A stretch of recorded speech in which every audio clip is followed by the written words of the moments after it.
જીવનમાં ક્યારેય કોઈની કમી ના લાગે, ક્યારેય ના લાગે, ક્યારેય ના લાગે.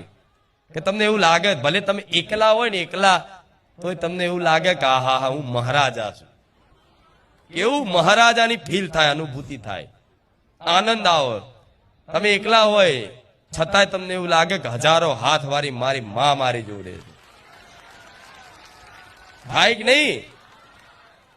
તો આ જેટલા પડ્યા છો તેનું કારણ છે કે એકલા ભગવાને માતાએ એટલી લીલા રચાઈ છે. થોડું દુઃખ તમારા કર્મોનું જ આવ્યું છે, પણ છતાંય તે ભગવાન માતાજીની ભક્તિ કરો છો છતાંય દુઃખ એકદમ દૂર નહીં થતા.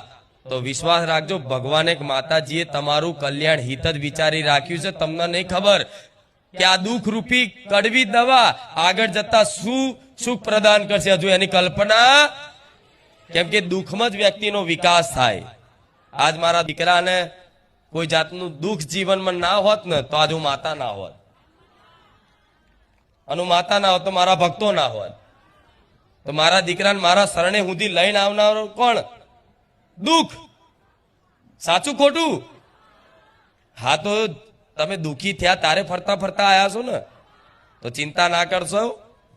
એ દુઃખનો તો મારા માટે આંખનો પલકારો છે. આમ ખાલી આંખ પલકારી મારા ભક્તોની સામે જોઈ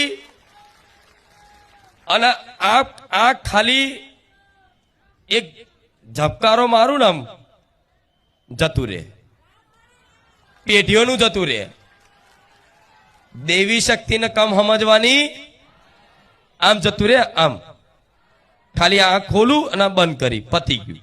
પેઢી તરી જાય, પેઢી. હું એ મેલડી છું.